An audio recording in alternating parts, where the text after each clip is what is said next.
What's going on, guys? Welcome back to Watchtime. Now, we've had a lot of fun in the past few weeks interviewing a bunch of interesting YouTubers. We talked about Mully, how he grew to 1 million subscribers in almost record time for any channel in Australia. We interviewed Mr. Fresh Asian about his crazy come-up story going from living in public housing in Mount Druitt to becoming one of the biggest creators, not only in the region, but in the world.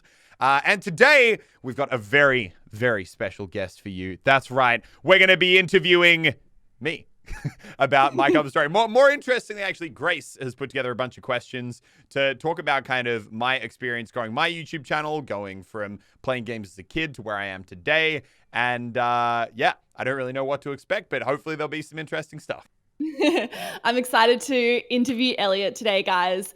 Elliot and I obviously have a unique relationship. We're brother and sister. We're business partners. We're great friends. And yeah, I feel like there's so much to Elliot that not everyone knows about. And I think there's a lot of lessons and like interesting tidbits to learn from it. So to kick it off, Elliot, tell us about what you were like at school. Like as a kid, Elliot, what was that experience like? I was so socially awkward. I was like the least socially competent. You know how there's like in school there's the 3 tiers. There's the cool kids who play sport and do all the cool kid stuff. Then there's just like the normal kids, you know, they're a bit academic, bit sporty, whatever. Then there's the kids who sit outside the library all lunchtime. I was the kid sitting outside the library. Yeah, no, school I was basically, God, I didn't even think I played that many video games. I don't know what I did. I was just naturally not a very cool kid in school. Okay, so taking it back to what you were just saying then, when are your first memories of gaming? Because for me, I remember, I'm 2 years older than Elliot. I remember that was like a massive passion for you in school. And it was something that I think when you did get into it, dominated a huge amount of your time. My actual first memory of gaming was Bob the Builder. That's the name. It was some Bob the Builder game that came with its own, it was a PC game that came with its own little, like, it was like a keyboard, but it had like a little hammer on it and a little saw, and you literally use this custom keyboard to play the game. That's like earliest memory. The first like actual adult game I can remember playing was one called Star Wars Galaxies. That was an MMO, kind of like World of Warcraft on PC. I think it was actually made initially to be a counter, like to be a competitor to World of Warcraft. But and how old do you think you were? Oh God, I don't know. I think I must have been like 9 or 10, maybe. I'm probably younger. I feel like I'm remembering that all wrong. But I remember I was too young to actually really understand what an MMO was. I would just run around and try and like make my house look pretty and fly around on a speeder bike. And yeah, I didn't play the game the way you're supposed to play the game. But the thing that I think was so fun, and I often think back to when I was playing that game. That it's something that I feel like, I mean, you know, how people always talk about how you lose your imagination a bit when you're growing up. Yeah. Like your ability to, you know, be on like a playground and pretend you're on the Titanic and it's sinking, and, you know, that kind of stuff everyone does as kids. I had that in this game. Because I remember, you know, I had one other friend at school who played it, and we'd talk about how we were going to create like a trading alliance where we were going to like ship animals from one planet to another planet and sell them and make money. And that is not how the game worked in a practical sense. But I remember just getting so immersed in my character in that MMO that I would like go to sleep and dream about it at night. And yeah, I really missed that game. And going back and looking at it now, I'm like, wow, I remember that game being a whole lot better looking. But yeah, that was my first MMO. And then when the Xbox 360 came out, that was when I got my first console after a lot of begging and pleading with mum and dad. And that was Call of Duty 2. So that was probably where my real like shooter gaming experiences started. I also remember you played a lot of that Star Wars Podracer game. That game was incredible. And now after this podcast, I'm going to have to go and find where I can buy it. Because I don't even know where you can buy those OG games anymore. I'm going to have to go find a place to download it and play that again. Because that game was so fun. I would play that for hours. And I guess, did you feel like that was kind of an escape from school? Like, given you think you were a bit socially awkward or you struggled in that department, like, was gaming something that you felt like you were good at that you could have as an outlet? No, I mean, I don't think I used it as an escape. When I was at school, especially like the whole like junior school, middle school part, it wasn't like I was like a kid who got bullied all the time. I just like, I didn't really like doing as much of the like sports stuff, you know? Like I had my group of friends. Everyone was happy. We were chilling, having a good time. Like objectively, we were not a cool group, but I wouldn't say that it was like I had a really hard time at school and used it as an escape. I think I genuinely loved those games, and I think I loved having that. Were you good at them? No, I was horrible. I was horrible at games. Really? But, yeah, but also like the interesting thing when I think about playing games as a kid, it's so different to how it is these days. Like back then, you know, like playing online and multiplayer, that was like the niche of gaming more. Yeah. At least in my experience, you know, like the majority of time when I played against someone else, it would be like, oh, I went to my friend's house and we plugged in 2 controllers and 1v1'd each other in Call of Duty, you know, because our parents would be too stingy to get the gold subscription to play online. Or, you know, Podracer, you're only versing computers. So, like, a lot of the time you'd be like, oh, bro, I'm like I am sick at games because I managed to beat my 2 other friends. Therefore, objectively, I am the greatest Call of Duty player alive. You know, like, and you compare it to these days where, like, to be good, you have to be so good because you're not you're no longer competing against just your friends. You think about the 13-year-olds now. Oh my God. Like I mean, like it's getting a little bit ahead, but I remember in boarding school, you know, like we'd have little LAN parties for like Counter-Strike and Dota, and someone would be like the best in our group of 10 or 12 that would play in boarding school, and everyone would be like, he's a god, man, he's unreal, he can't be touched. And man, if you were to put them online at that skill level, they'd be nothing. But like within those small groups, yeah, no, it wasn't nearly, you didn't have to be good to be good, you know? Yeah. Okay. So let's take it to high school where you went to boarding school. You were spending a lot of time away from home. What was that experience like for you socially? I know that like you did have a bit of a time with bullying and that sort of thing. Like, is there any incidents there, or like how was that for you? I mean, gaming in boarding school was interesting because in year 9, which is the year where I went to Timbertop, which is like this campus up in the bush where you like live in the bush for a year. It's weird. We had laptops, but we had no internet, and you were technically only allowed to use the laptops for like Microsoft Word and work-related things. Like games were so strictly banned. And I remember for like the first term, you know, no one had games. And then like term 1, someone was like, I snuck Pokemon onto the computers. And then there'd be this like one golden USB getting like shuffled around school where everyone would get it. And then by the end of the year, I remember we all got Counter-Strike onto these computers. And my God. At night, we had to like lock them in a cupboard so that we couldn't get them. And by the end of the year, we were literally like, we'd figured out how to unscrew the back panel of the computer cupboard at 3 a.m. in the morning, take these laptops out and like have midnight LAN sessions and then like hide them back in again. It was like the most high level contraband Counter-Strike you've ever seen. Yeah. And then, no, I mean like gaming for me in boarding school was good actually, because, you know, while back then the internet connection at boarding school was really separate. Like you couldn't get on YouTube, you couldn't play games online or do anything like that. It was all kind of LAN within the school. But because of that, you could have really good LAN games. And it was, I have so many good memories of, you know, like versing someone in a game and then kicking their door down and being like, you son of a bitch, that tactic was bullcrap, you know, you can't do that. And then like, you know, everyone's like shouting back and forward, and it was really, really fun.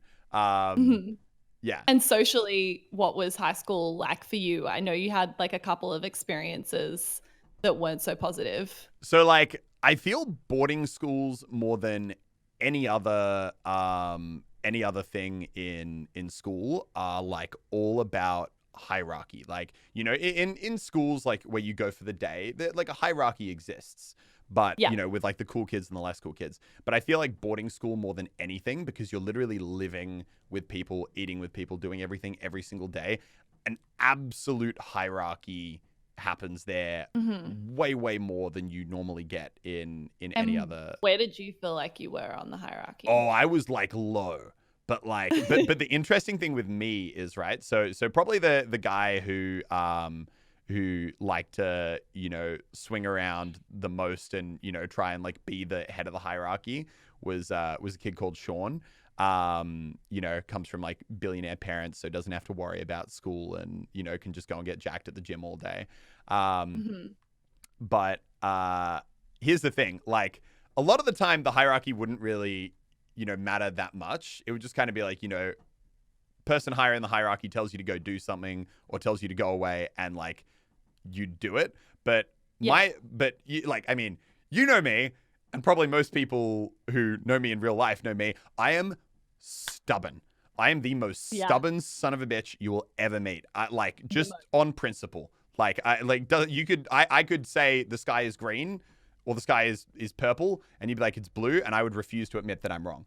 And not in the same way, but in a similar way, that kind of transitioned into that hierarchy stuff where Sean hated me, I think, most of all people, because I was didn't like, back down. I didn't back down. So I think, you know, like, I'm gonna have to do the condensed version of this story. We're all, because like boarding school would all sit around a table for breakfast. Generally the rule is if someone like finishes the like milk jug at the table, you got to go refill it. Sean emptied it, and then he like turned to me and he was like, Elliot, go fill it up. And I was like, I just sat down. You just finished it. Like, you do it. I'm not even drinking that. And he was like, go do it. And I was like, no. So then he got this jug of orange juice and upended it on my tray. And I was just like, fuck you, Sean. And he was like, you're going to pay for that later. Anyway, that night in the boarding house, he tackled me onto the ground in the dorm and was like, apologize for that. And I was like, fuck you, Sean. He was like, apologize. And I was like, you're a dickhead. He was like, apologize. I was like, you're a dickhead. He was like, say that one more time. I dare you. I was like, you're a dickhead. And then he kneed me in the face. And I think he fractured my nose. But long story short, there was so much blood. I remember I had to throw my shirt out because it was literally just red all the way through. But yeah, but there's very much a, you know, snitches get stitches policy. So like never really like became like a deal with teachers. Which in hindsight, actually I would say, you know, it's easy, like it's what, you know, fucking adults, older people are always going to say. In hindsight, nah, you should definitely, if you're getting physically attacked, probably actually bring that to the attention of someone. Because, you know, as much as there's a bro code, there's also, if the person breaks the bro code in the first place by just being an absolute twat, then they probably don't deserve to get covered by it. How do you feel like that? Like, how did that make you feel in the moment? Like, were you angry? Were you frustrated? No, like, I loved how did that it. I impact? love, like in the sense that it sounds weird. I loved that he snapped and did that because I won. You know, like, sure, he's bigger than me. He's always going to win physically. I'm not going to be able to beat the guy up. But like mentally, he snapped because he's so used to having his billionaire dad buy him whatever he wants and get whatever he wants in life and all that kind of shit. And like telling kids lower in the hierarchy to go do this, go do that. And then finally not being able to get that was like a big thing for me. Anyway, I hope he's doing well these days. Probably not as much of an ass anymore because I think I'm not as much of a twat as I was in boarding school. I think people change a lot from when they're in boarding school. Have you ever spoken to any of those people since school? Oh, yeah, I've talked to, like, not necessarily people. Oh, actually, there are one or two people who I wasn't, like, on good terms with and who were probably, you know, slightly, we were kind of against each other in boarding school. But that's what I mean. Like, those people, when I talk to them these days, I'm like, you know, it's, like, great. It's like, I'll go over a beer with them, we'll have a chat. It's, like, fantastic because... That's really nice that you can view it that way, because I think a lot of people would hold that bitterness. And like, that was one of the questions I was going to ask you. Like, did it fuel you? Like, do you think it made you driven to be like, no, I'm going to show that person wrong and no, I don't think any of my drive comes from like wanting to prove people wrong. I don't think at all, really. I think I'm driven, but I don't think that's where it comes from. Where do you think it comes from? The weird thing is, I wasn't always like, I like, it's interesting thinking about school. I remember in, basically year 7, 8, 9, 10, my grades sucked. I was horrible. And then I remember at the end of year 10, I think I fully fluked it. Because I wasn't studying. I was so taken out of left field. I got the single highest mark in the year group for a chemistry test, the end of year chemistry test. And I remember like teachers like looking at me being like, because they heard that I got the highest mark, and being like, oh, good job. And the head of my boarding school being like, good job, Elliot, and all that. And I was like, oh, wow, this like doing well thing is kind of cool. Hey, like, this is like good. And anyway, it feels good. Yeah, it feels really good. Anyway, then, and I think you're very much a product of the people you're around. And I got very lucky because of that result. The head of my boarding school, I think we got put in studies of 2, so 2 people to a study. And shout outs to Robbo, because I think he like saw that I wasn't always necessarily doomed to get bad grades, and I had a small amount of potential after that. So he put me in a study with a kid called Dan Lee, who is the single smartest, hardworking person I've ever met in my life. And just being in that study with him, it just created this culture of like, work is cool. Like, I think you're very much like, you're either in a, and I remember talking to teachers about this, where it was like why the year 12 results would go up and down each year. The final year results would go up and down each year. And it was like year groups as a whole either decide study is cool or study is not cool. And whichever way a certain year group goes will swing the overall performance of that year group so much. And I think that happened for me with, studying with Dan, because he was just so hardworking. Like, I would like love just going through English with him and reading and studying with him, and like being like, oh, we're not going to go to bed because we're going to stay in the study and like work a little bit later. And it just made me, I don't know. I suddenly swapped. Gives you like a hunger. Yeah. I suddenly swapped from not caring to literally having, I think, an addiction to like grades. I was going to say, because I think something that I notice is a really, really strong fundamental trait of who you are is that you're very competitive, you're extremely driven. And I see that in every aspect. Like with games, I think you're driven. With life generally, I think you're driven. And I think that's such a good lesson, in that you're an average of the people that you surround yourself with. And if you put yourself in an environment where you're surrounded by people that are better than you, that work really hard, that just culture of excellence rubs off on you. And do you feel like you almost saw year 12 as like a game to be played, like a game where it was like, I want to succeed at this, I want to do good? Yeah, I mean, once again, I think I had just such a good group in year 12 of being like, and I remember, just everyone, I don't know, I just remember having this really good group around me of like 10 to 12 people where everyone was just like, the cool thing to do was to be getting good grades. If you were the guy who like knew how to do poetry analysis better than anyone, that was like, people would like come and chat with you and be like, oh dude, like, so what do you think about that? Like this thing's really cool. I remember I just became obsessed, and I was lucky enough to have some really, really good teachers and just really, really good people surrounding me. And I think I was very much like a product of just my environment in that year. But it's so weird thinking back, like how, a couple of years earlier, like no one wanted to study. It sucked. And then I remember in year 12, people literally boasting about, they're like, oh, bro, like I've got myself down to 4 hours of sleep a night now, so I can maximize studying until 3 a.m. and then wake up at 7. Like, only 4 hours. I only need 4 hours sleep a night, and I can operate almost functionally. And everyone's like, "Oh my god, how'd you do that, dude?" And it was like, "Well, I just kept cutting 20 minutes a night off." Literally, they would be like, I literally just I kept cutting 20 minutes a night off, and then also I have this giant box of caffeine pills, and I just pop them until I can't stay awake anymore. And it's like, man, that's like aggressive. Don't do that, by the way. It's a bad idea. Don't do any of that. But I was very much a product of the people I was in. And Yeah, and then just a casual flex for the people listening, Elliot did incredibly well at school. I think you ranked in the top 1% of the state, basically. So it paid off. But I guess at that point in your life, was gaming still part of it, or was it very much like you put it on pause to focus on what was important at that time?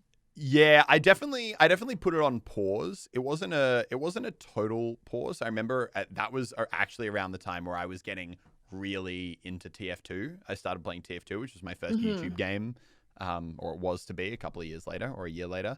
But yeah, definitely cut it down a lot, as opposed to what I would be doing. I think it was also just a benefit of being at, a boarding school with a cordoned off internet. It was really hard to play games. Like, Yeah. TF2 was an online game. And unless I were to like boost off a 4G modem, which was a horrible experience, and data back then was so expensive, so you basically couldn't do it. Yeah, unless you were boosting off a 4G modem, you literally couldn't even play the game. So I remember I'd play like bot games every now and again. But yeah, no, I definitely didn't play nearly as many games in year 12 as I did in previous years. You weren't foreseeing that a year from then it could potentially be a career path for you. Yeah, exactly. Okay, so you finished school, started university, and you were studying commerce law, which, to be fair, is like a pretty highly academic degree. So when you started, do you remember playing games while you were at university, or what was your experience of university? Were you enjoying studying? Were you not super engaged? Yeah, I don't know. My work ethic went from being fantastic to being not great.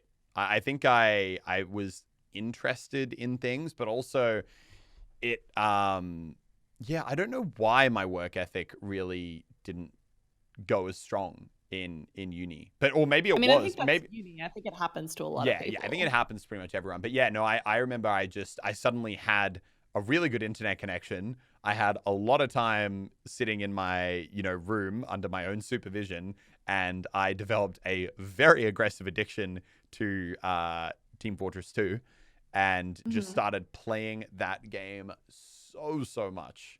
And yeah, it was about halfway into my first year of uni where I started my YouTube channel. Okay, so before that, were you watching YouTubers at the time? Like, was watching gaming on YouTube something you did? Yeah, I watched a lot of YouTube. I watched a lot. Who were you watching at that time? Honestly, probably the big channels for me when I was before I started my channel was a guy called Jericho, Tucker, who's super awesome guy. I used to watch, oh God, who was back then? Like Markiplier, PewDiePie, like the big guys. I remember kind of watching them kind of grow up, and I remember seeing like how rapidly some of those channels were growing, and just being like mind blown by it. And did you ever? When did that creeping desire to start your own YouTube come in? So it was actually something that I remember me and a friend in boarding school joked about a lot. Brian Chu, the guy who got me into TF2 in the first place, him and I made like a couple of videos for fun. And I think we weirdly joked about like who could get the most subscribers or something like that. But I totally forget what made me want to start a channel. I think it was really just around the fact that I developed this really big passion for TF2. I was playing the game an absolute ton. I was getting pretty good at rocket jumping, which was a certain thing you could do in TF2. And I think it started around me doing like cool little rocket jump courses and like showing cool jumps you could do in certain maps and putting them on Reddit. And then I remember just like getting that viewership on Reddit and having like people comment and engage with a piece of content that I made was so addictive. I just remember being immediately addicted by having people see something I made and commenting like, oh, that's good, or oh, that's bad, or oh, I could do better, or that's sick, or can you make a tutorial? All that kind of stuff. I just remember that immediate feedback was just like, oh my God, this is sick. Yeah. This is not awesome. even necessarily the positive feedback. Yeah, just like viewership and engagement. Yeah, so I think that kind of led me to initially try just because I was spending so many hours playing the game.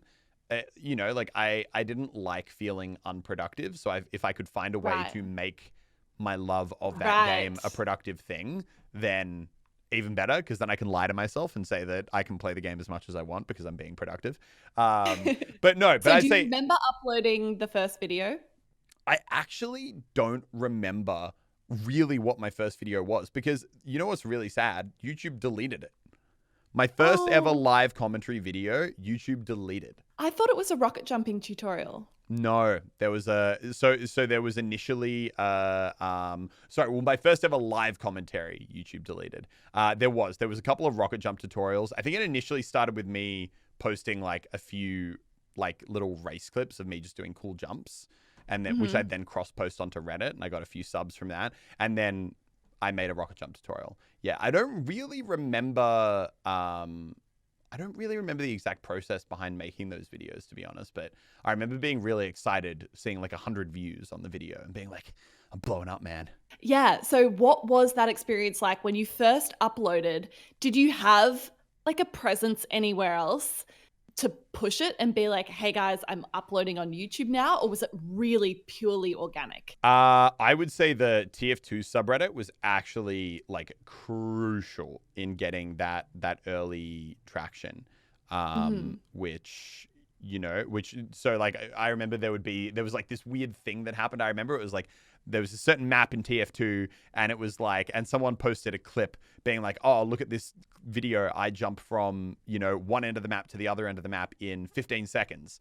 And then I posted a video being like, nice job, dude. I did it in 14. And then posted a video of that. And then he came back and he was like, well, I did it in 13. And then I came back and I was like, I did it in 12.8. He was like, I did 12.6. I was like 12.5, 12.4. And then like eventually, it just became this big thing where it was going back and forward on the TF2 subreddit. And that was the first time I think I got like a big amount of like traction on stuff. Yeah. And then it was after that I made a rocket jump tutorial and kind of all went from there. And did you feel like it gained traction quickly, or was there a period where it was really, really slow at the start? Like obviously relative, but... I would say it was actually surprisingly steady through the TF2 period.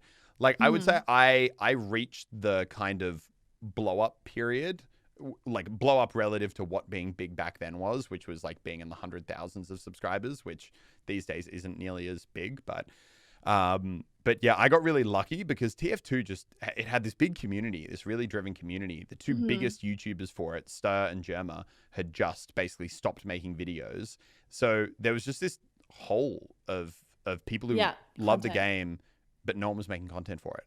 And do you remember, when were you at the point where you were like, okay, I'm really into this, and you're making content regularly, and you're like, because I remember you definitely didn't tell any one of us in our family for quite a while. I don't know if there was ever really a point where I was like, okay, now stuff is serious. I definitely think as soon as I realized I could do a live commentary and I could actually, you know, make regular content, because as soon as I could do videos where I'm talking, as soon as I knew people could listen to my voice and not throw up, that's when I was like, okay, now I can do so much more stuff, you know, because back then I'd watched a lot of YouTubers like Stir and Germa, and I knew like what that style of content was, you know, which is playing the game, having fun, commentating it. And so as soon as that door opened, I think the flood more came from just having the possibility of making all these videos and having the ability to kind of show now a whole breadth of stuff. Not so much because I was like, okay, now it's going to get tons of views, but yeah, just purely because I was excited to make content.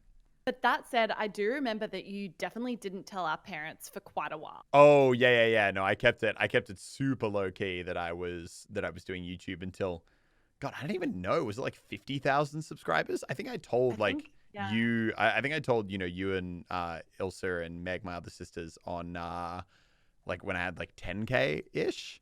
But no, definitely not. It was 50,000. I remember. Oh, really? Yeah.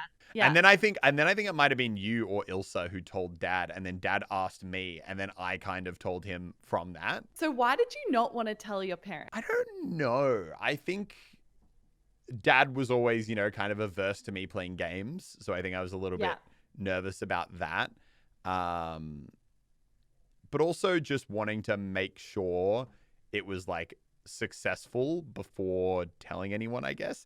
I don't fully remember like thinking back on it, but Yeah. Did you feel like you wanted to make sure it was a real thing and that almost you could prove like a legitimacy to it? Like I remember you didn't tell dad until you were at least making a little bit of money. Yeah, yeah, but even back then, like, I don't really remember being like, oh, I'm gonna do this as a job. I think I thought it was something that was like really, really cool, and super, super fun, and I was super lucky to be doing. But I don't think I saw it as doing a job, so I don't know why. I thinking back, I genuinely don't remember why I didn't. But I think it was basically, not wanting to be like, oh, there's this new thing that I'm doing that I'm working really hard on. To then have it fail. I think I wanted to make sure that it was succeeding, and then, for my own self-worth.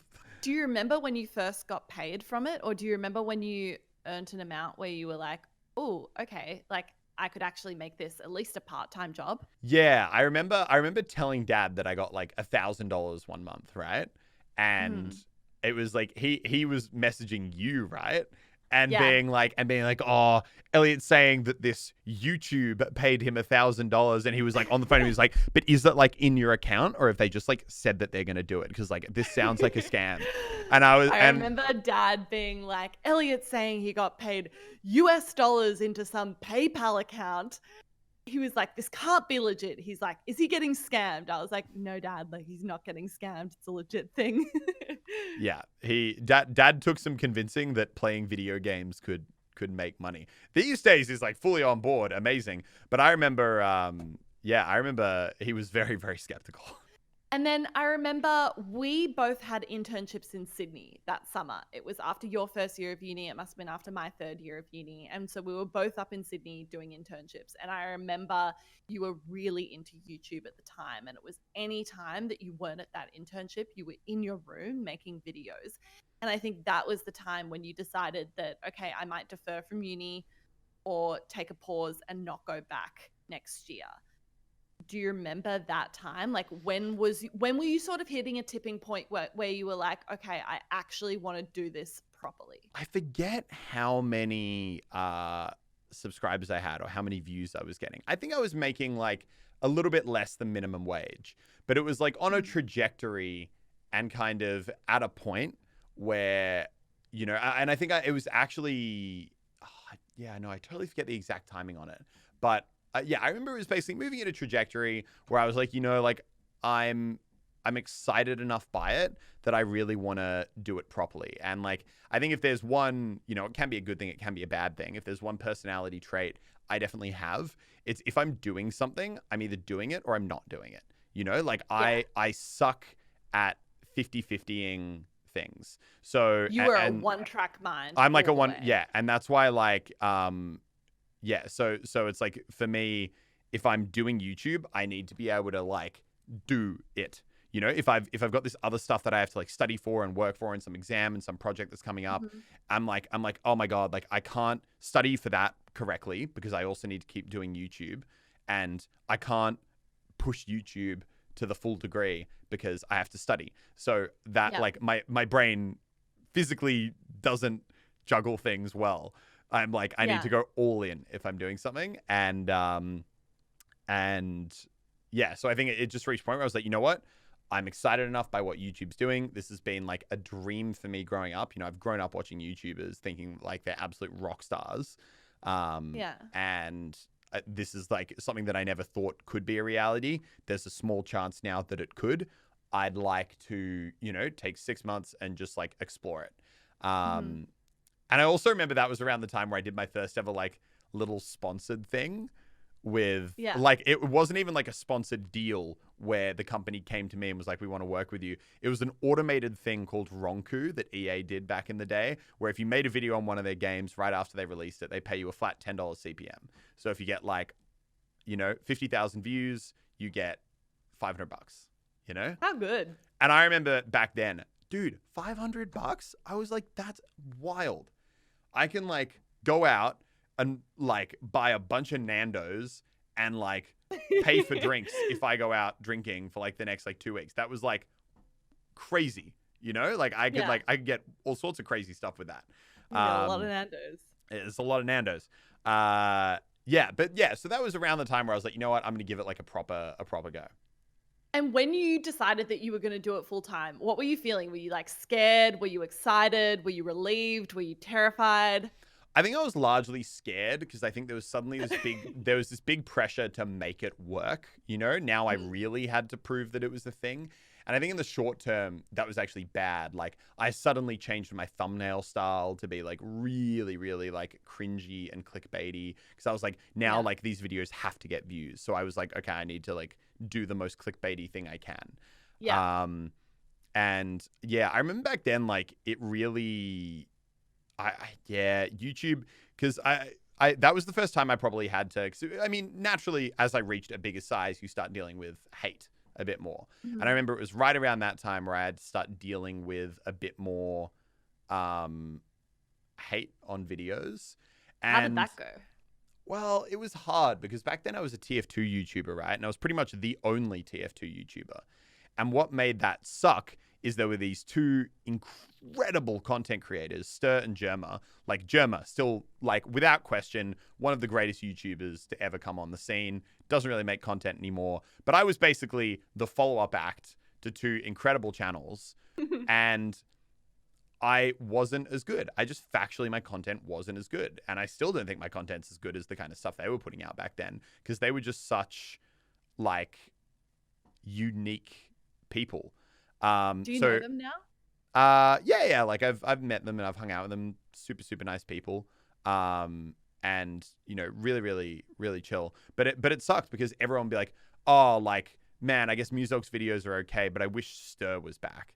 Or like, and also there was this weird thing that I remember sent me insane was that Reddit, for some reason, thought that like Stir had this, like, he was the only one who was allowed to do like, which these days is the content everyone does. Back then, though, TF2, Stir was the only one doing like live commentaries on games. So I would do a thing live commentating me playing TF2, and they'd be like, oh, nice job copying Star, mate. Like, get some original content. I was like, what do you mean? I'm playing the game. And they're like, yeah, Stir did that 6 months ago. You're clearly copying his video where he played Heavy. And I'm like, Heavy is what? Like, I was going insane. And I think there were definitely some video ideas that I like got inspired from people, but there were so many where, God, there was just this phase I remember where everything was called out as being a copy. Mm-hmm. And I was like, I was trying so hard to create original things, and that really mentally messed with me. Yeah. How do you feel like you've overcome that now? Because I think hate is something that most YouTubers have to deal with. Just don't care. You just acknowledge that there's negative people out there. You could be Mother Teresa, saving people all over the world, and there'd be someone in your comments being like, yeah, but why didn't you do more? Like I think it's just that realization that there's always negativity is a constant, especially the more viewership you get, and just do it for the people who enjoy your content. And like, seriously, negative comments these days used to really mess with me. These days I like either laugh them off because some of them are laughably written by like 12-year-olds. Yeah. And then the other ones you're just like, I just don't. Yeah. And was there a moment, do you remember, where you felt like you'd made it? Or was there a moment where you were like, holy shit, this is bigger than I ever thought it could have been? I'd say there are just like consistent milestones for that. There was the first time I did a brand deal in a month, right? And I was like making more than minimum wage. And I was like, wow, okay, now I'm actually making like the amount of money someone doing a real job would make. And I'm making it playing video games. Then there was, a milestone like when I bought my first apartment. And I was like, oh my God, I bought an apartment and I'm like 21. Like, that's crazy. Yeah. Like, that's an achievement in itself. Mm-hmm. And I remember back then my only goal was like, if I could buy a place and pay it off from doing YouTube, like that's a win. So then there was like that box that got ticked. And then, milestones like hitting 1 million subscribers and being able to go on holidays and getting invited to go on holidays and then getting paid to go on, like, just like crazy. I'd say just like that's the thing about YouTube is, those first few years are just like if you're on a blow up, like especially what happened with a lot of the channels, like my channel, Lockie, Lannon, all that kind of thing, it's just like bang, bang, bang, bang, bang, milestone. Milestones you never thought you would hit, or you never thought you'd even get close to hitting. are suddenly just like smashed out of the way. Because like YouTube can be a slow burn and then a very quick jump. Yeah. I feel like it's amazing in one way because it's such feedback all the time. All the time you're getting a boost that like, hey, you're doing this right. You're doing this right. Yeah. But do you ever feel like it can also be kind of unhealthy, and the fact that you're hitting these milestones, but like you just said, you literally, there's always more that you could be doing. Do you ever feel like it's like not enough? Or do you feel really satisfied with where you're at now? Like, where's your headspace, I guess, in the life cycle of it? Because I remember when you started and you first went full time, there was like a solid 2 years where I think you barely came up, you barely like lifted your head, and you were completely in the grind. And I think you were really happy at the time with that grind, even though you recognized that it was also kind of unhealthy and probably came at the detriment of your relationships with family and friends and that sort of thing. And now I feel like you have a lot more balance in your life. You have other things that you're interested in.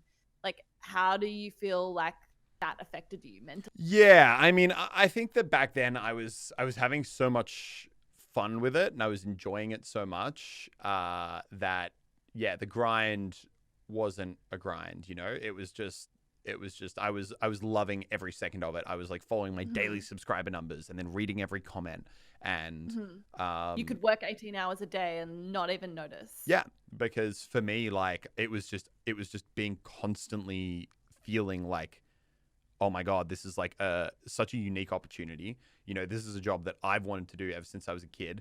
It's a job that millions of people would kill. Like the position I was in was one that millions of people would kill to be in. I was so fortunate to be there. Also, knowing that there are so many people who do want that job, and if you're not working harder than them, they will overtake you. If like that's the thing about YouTube. If you get complacent and if you try and half-ass it, you're never going to make it, because there are so many people who want to do exactly what you're doing. If you get even a hint of momentum on YouTube, like a hint that the platform's starting to push you, you need to work harder than ever. And I think that that positive feedback loop of growth that I had throughout all those early years was just endless fuel. And like, I remember, you know, it was hard work. I remember being tired, but I also remember loving it. And I remember just being so particular about everything. Like I'd render out a video that I'd just spent 8 hours editing, and then I'd realize that the beat drop was like one frame out of sync with where the outro card came in, and I would move that and I would re-render the whole thing. Like I just remember being obsessive.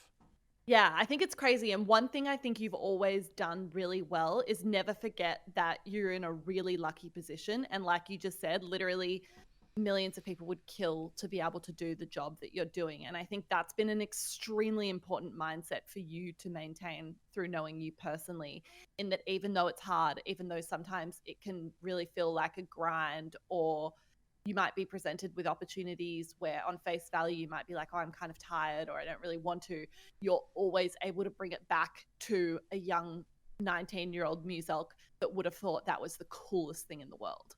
Yeah.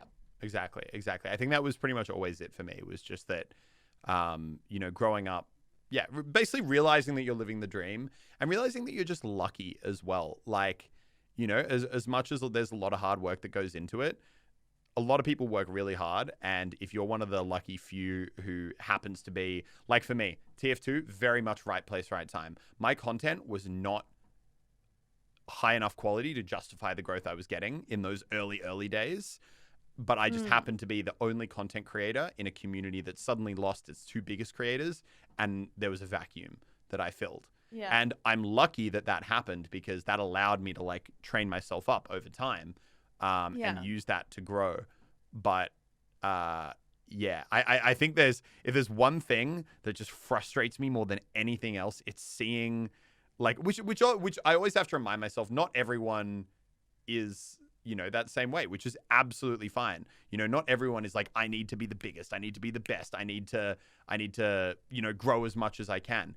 And the two different, some people literally are just like, I have the passion and I want to just make whatever dumb content I want to make, and I don't care how many views it gets, you know, which is like a really, really also amazing mindset that I think leads to some of the best content on the platform. But for me, like so many times when I see someone who is in a position where they could blow up, and you can just see that momentum behind them, and you just be like, oh man, like, why are you not working right now? Like, get back in there, do your like grind for the next 12 months, absolutely slay it, because you can blow up and be one of the biggest on the platform. And I think that, like, yeah, when you're so many people love the idea of being a YouTuber, but I think that every single big YouTuber I know, it, like, from the outside, it looks like the cushiest job in the world. From the inside, every YouTuber I know who's blown up, Lockie, Lannon, hardest working people Lockie, Lannon, Fresh, like, all people I know who have insane work ethic. And it's when you reach that point, the difference between a channel that will blow up and become one of the biggest in the world are the people who reach that point where the momentum's behind them, and they either, like, they double down and they absolutely grind it and they kill it and they work nonstop, or they're one of the people who is like, oh, cool, and they take it for granted. And it's really, unless you're one of those super unique people who puts out the most amazing high quality content ever, someone like a Fitz, or a, you know, one of the more unique channels out there, then you can't do it. Yeah, I think that's something that is so correct. And it's something that I know we've had countless conversations on before, where it's like, so many people say they want this job. So many people say they want to be a YouTuber, but very few people actually want the hard work that's required to go into it. Yeah. And if you want the reward, you've got to be ready to put that in. And unfortunately, some people, it's not unfortunate, it's just like a way of life. But if you want to be going out for drinks with your friends every night, if you want to be taking weekends off, if you want to work 9 to 5, if you want to, you know, go on holidays, you might not get there. And that's totally fine. And it's not for everyone. And I wouldn't say that, like, getting to that high level gives you some sort of satisfaction that weighs up against all the stuff that you give up necessarily. I think it's a conscious decision that you have to make. But I would 100% echo what you were saying there, where the people we know, or in every experience of my seeing people that are super successful on YouTube, is it comes with significant sacrifice. Yeah. Yeah.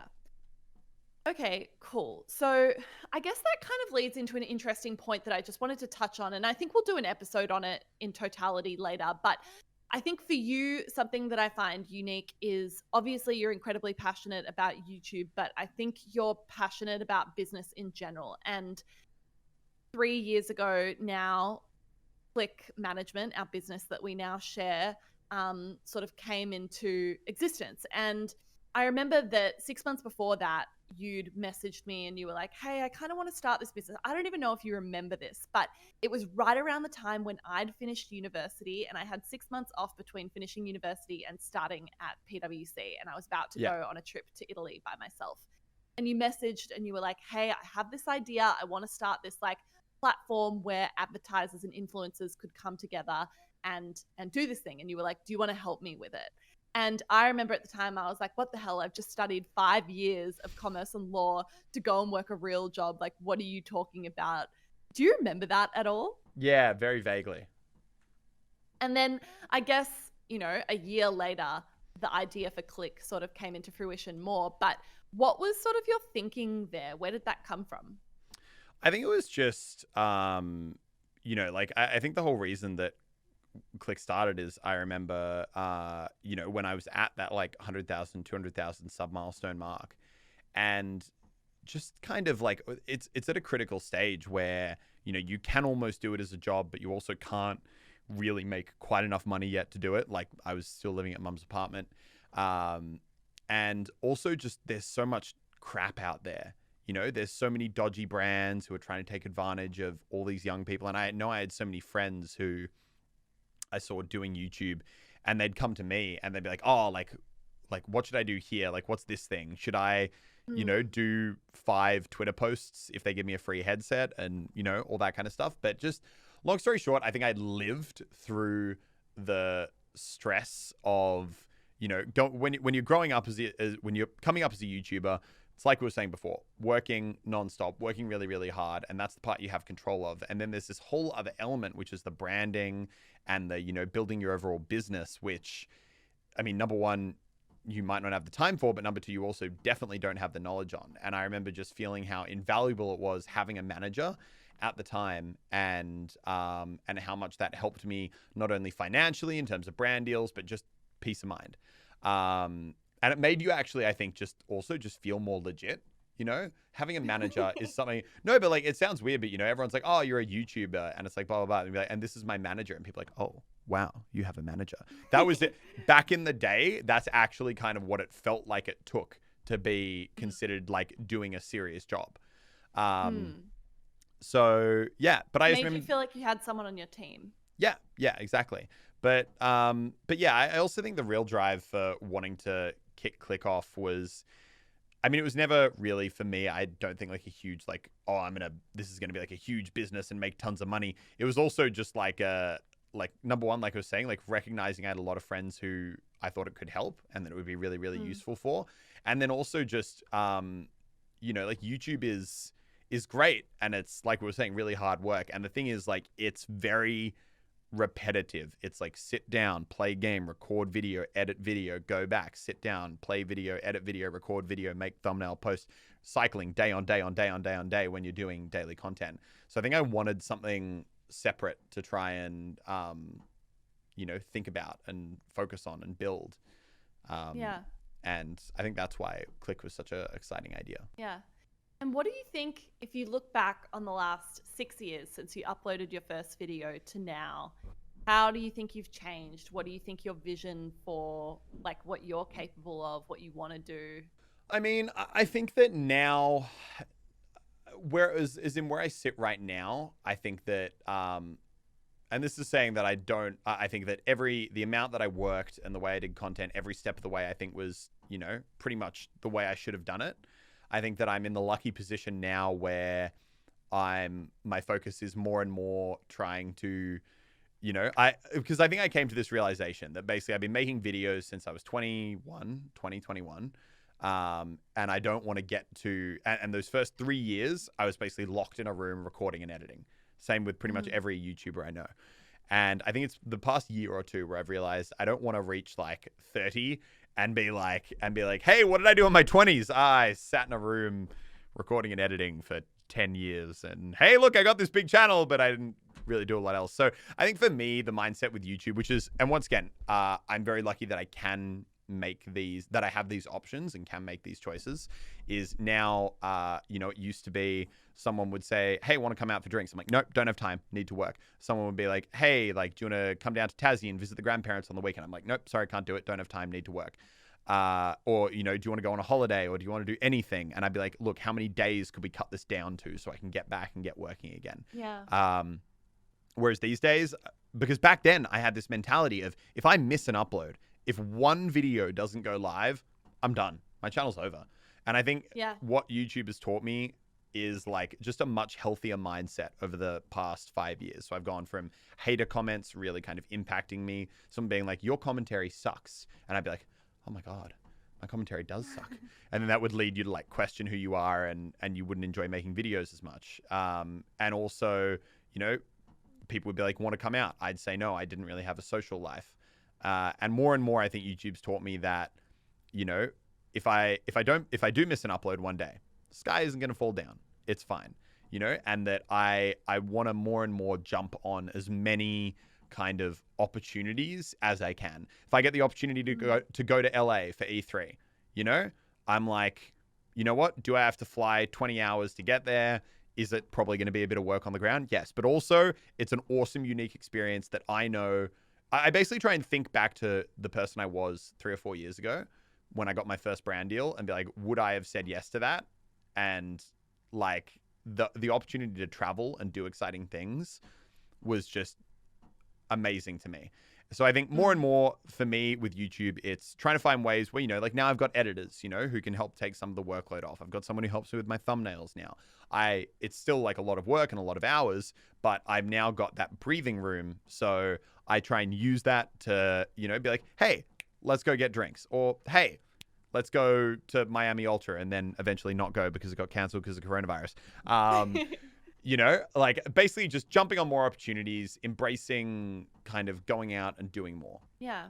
And what do you think the future looks like for you? Because I feel like YouTube is an easy place to sort of just get stuck in the day to day. But if you actually think about it, like do you want to be doing YouTube videos forever? Do you feel like you've developed skills that have allowed you to think about other things that you might be interested in doing in the future? Do you want to retire at 30? Like, where do you think you'll be? I definitely don't think I want to retire at 30. I think that if there's one thing, we've chatted about today, it's the fact that I feel like I need constant stimulus. I definitely feel like there could be like a year, right, where I'd like be like, okay, like say I'm like done with YouTube and clicks running itself, and I would just become addicted to like fitness or something. But I feel like there's always going to be something that I'm addicted to. But I also think that I love projects. I love seeing growth. I love seeing things build, and I love having ownership over that thing that's building. So whether that's and the size of it doesn't really matter. It could be anything from growing a YouTube channel to 8 million subscribers, or growing click management to having, more employees and more talent and more revenue and all that kind of stuff. It could be growing my abs to be, bigger than ever. Like I just like, yeah, big or small. I think I just love investing my time into something and seeing results. So I think that I'm always going to have a project like that. Are you going to be a businessman? Are you going to want to keep making content? Like, I don't know. If there's one thing YouTube's taught me, it's that if I try and plan any more than 6 months in advance, like those plans are going to get thrown out the window. And every prediction I've tried to make more than 6 months in advance has consistently been wrong. So I don't try anymore. I ride the wave. I go with the flow. I feel like it's so hard these days, especially for kids, when kids are like, should I go to university? And, I asked people on Instagram, like, what questions would you have for Elliot? And there were so many questions like, does he regret going to university? Like, does he regret studying? That sort of thing, given he doesn't need it anymore. And I think it's so tough as a kid these days because the world literally moves so fast. And there are all these jobs that exist now that literally didn't exist 5 or 10 years ago. Yeah. And doing YouTube or doing gaming or being a Fortnite influencer is one of those things. Like literally no one had ever said the word Epic Games Fortnite 5 years ago, probably. Yeah. And now people are able to make millions of dollars a year off playing Fortnite. Yeah. I don't know. I just think it's like, I feel for the kids, I think there's good advice there where it's just like, you've just got to stick with what you're passionate, find what you like doing, pursue those things and give them a go. And then when you find something you love, like go hard on it and don't be afraid to like keep looking in the peripheral of like other things that can come up. Yeah, I agree. All right. I think that's a good place to leave it. Guys, thank you so much for watching this week's episode of Watchtime. I hope you like it. If you have any questions, leave them down below in the comments and we will answer them. Let us know who you want to see as our next origin story guest. We're going to be doing these like once a month. So, I've got a couple ideas for who might be next, but we'll see. All right. Thank you guys so much for watching. We'll see you guys next week. Bye-bye. Bye-bye.